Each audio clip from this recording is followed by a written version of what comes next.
This guy is a legendary comedian, been in New York since like the 70s, I think. Killing it forever. The one and only Jeffrey Gurian, everybody.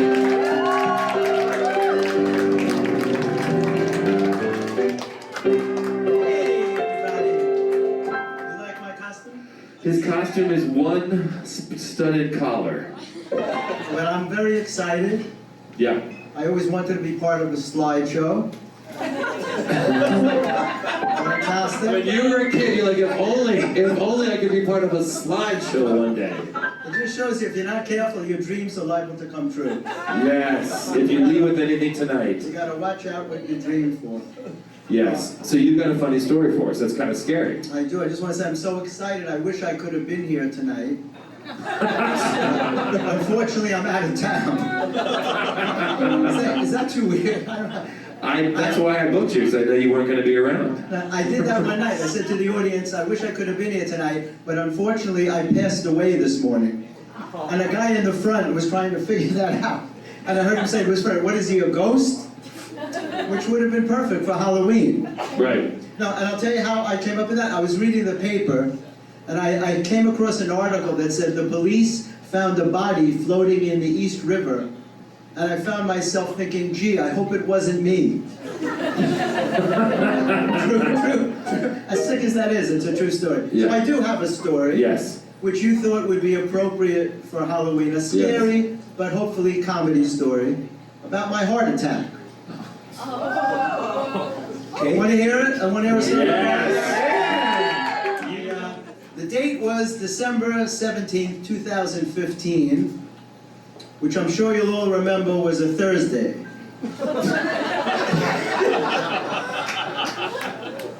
And it's a day that I like to call a day that will live in infamy. Because just like Pearl Harbor, it was a fucking sneak attack.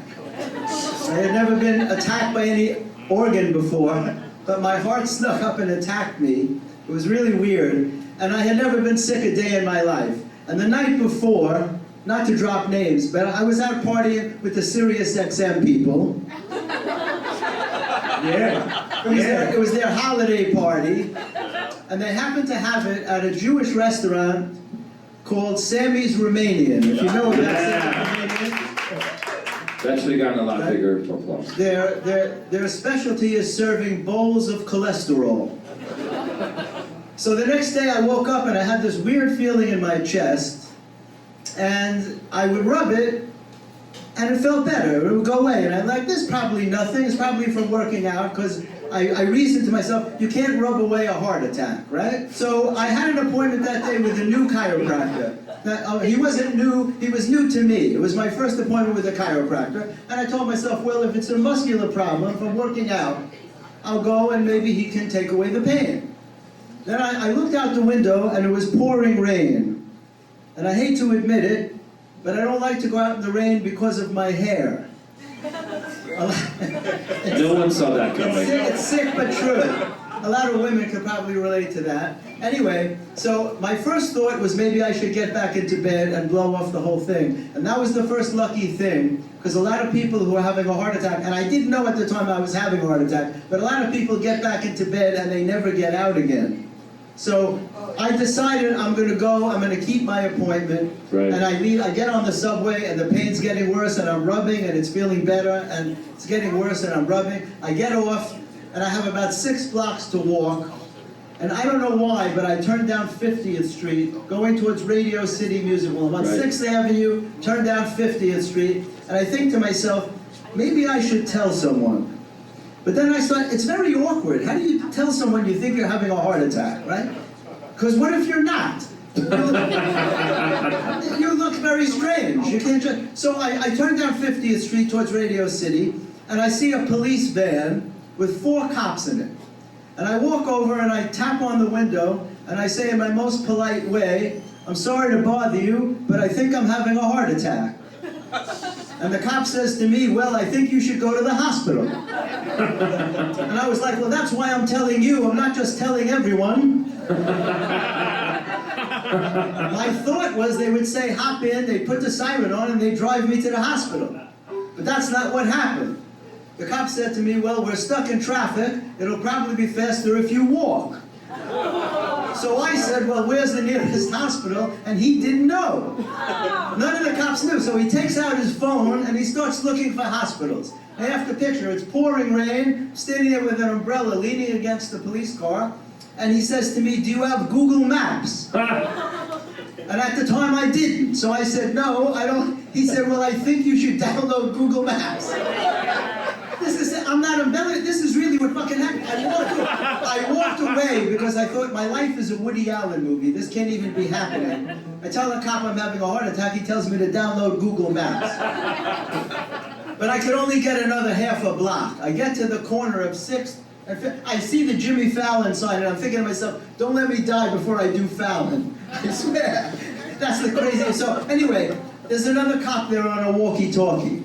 I do the same thing. I go up to the cop. I say, I'm sorry to bother you. I think I'm having a heart attack. He says to me, stand on the side. I stand on the side for a couple of minutes. I said to the guy, are they coming? He says, oh, I'm so sorry. I didn't call them yet. Nobody was that upset that I was having a heart attack. And I'll tell you what, I was very calm. I was very, I don't know why, but I was very calm. I had been studying spirituality for many years, and I was telling myself, this is some weird shit, but this is my path. And for whatever reason, I have to go through this. So I stayed really calm. A fire truck pulls up, and 4 or 5 firemen get off because they're EMTs. And very often when someone's sick, a fire truck is the first on the scene. So the firemen come up, they say, who's the patient? I said, me. The guy goes, well, climb up on the truck. I go, really? He goes, nah, we're just fucking with you. Everybody was joking. So finally an ambulance comes, and 2 guys get out who think it's hilarious that both their names are Mike. He says, I'm Mike and this is Mike. I'm like, great, can you get me to the hospital? That's the main question. They take me in the ambulance. They lay me on a stretcher, and they say, we're not convinced you're having a heart attack. I'm I'm a trendsetter. Leave it to me. I had a heart attack that doesn't show on an EKG, right? So they hook me up with an IV, and they start the EKG, and they start a medical history. And they're asking me a million questions. Ridiculous shit like, did you ever have an uncle that felt nauseous? I'm like, that has nothing to do. Can you please just take me to the hospital? Right? They say, we can't, we have to do the medical history. That's when I said, listen, I'm a doctor. I know that you can do a medical history on the way, but I couldn't get into a fight. How do you fight with a guy who's trying to save your life? I didn't want to get into an argument with the guy. Finally, they start driving to the hospital and they don't put on the siren. And I'm like, why aren't you putting on the siren? He says, well, it's pouring rain, and if we put on the siren, we have to go through lights. So it's safer for you if we don't use the siren. What could I say, right? So I had to agree. While we're driving, so they're driving very slowly to get me to the hospital. They're stopping at every light. I feel something squirt on my face. I said, what was that? He says, nitroglycerin. I said, it's supposed to go under your tongue, not on your face. Everything, it was ridiculous. So they finally get me to the hospital, and they wheel me out, and when you wheel the stretcher up to the hospital door, the doors are supposed to open automatically. The doors won't open, and they can't get me in. And they're wheeling me back and forth like a credit card in a slot. And I'm getting soaked, and my hair is horrible, and I'm really upset. That's what bothered me the most. And the guy says, listen, one way or another, we're getting you in there. I'm like, thank you. And he had to climb up and open the door manually. They get me into the emergency room, and it's 3 in the afternoon. I lay there for 9 hours. Thank God some genius started me on blood thinners, because that's what saved me. But they still didn't know for sure that it was a heart attack. At midnight, a guy comes to my room and he says, it looks like you have a blockage. And in the morning, we're going to take you down to the operating room, and we're going to go into your heart. He goes, now there's 2 ways to get into your heart. One through the groin, and the other one through your arm. Do you have a choice? I'm like, yeah, try and stay away from the groin thing, if you don't mind, right? He says, in the morning, there's a specialist who comes in, and he goes in through your arm. He's the only guy that could do it. He said, but during the night, if you have pain, call us and we'll do it as an emergency.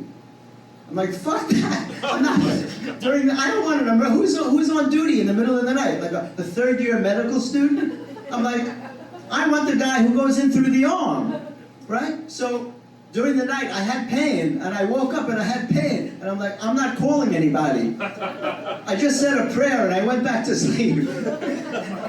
And in the morning, I was lucky. I woke up, and they still weren't taking me down. I called my doctor. I said, listen, can you do something for me? Because nobody's attending me here. They finally wheel me down, and they put me in the operating room. I'm on the table, and it's very cold in an operating room, and they strip you naked, and they shave me, just in case they needed to do the groin thing, right? Did you ask for it special? Well, I asked to meet the surgeon, and the surgeon popped out as they were wheeling me, and he introduced himself, a guy with long hair, so I felt very comfortable. And he said to me, he said, my specialty is going in through your arm. He said, I have to tell you, it's my duty to tell you that your arm could go permanently numb. But in all my years of doing this, it's never happened even once. And I said, just do what you have to do, right? So they put me on the table, and you're not completely asleep. And while they're unplugging my heart, I feel what they're doing. I fucking feel it. So I said to the guy, I feel you in my heart, not in a romantic way, but I feel you in my heart. And he said to me, I'll give you more anesthetic. He comes to my room later, and he says, I have to give you a hug.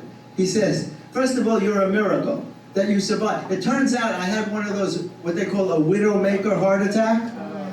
Yeah, luckily I wasn't still married. So there was no widow, and I think that's probably why I survived. But he put in a stent, and he saved me, right? But he gave me a hug, and he said to me, in 30 years of doing heart surgery, no one has ever joked with me on the operating table before. You're the first guy that ever joked with me. So, I got one more sentence. When I got out of the hospital, they told me, try and make believe this never happened, right? I was back on stage 5 days later. And the owner of the comedy club said to me, what are you, crazy? You just had a heart attack. I was like, yeah, but it's hard to get a spot here. I didn't want to lose my spot. Jeffrey Gurry! Comedy legend, survivor, loves his hair. Good job, Jeffrey.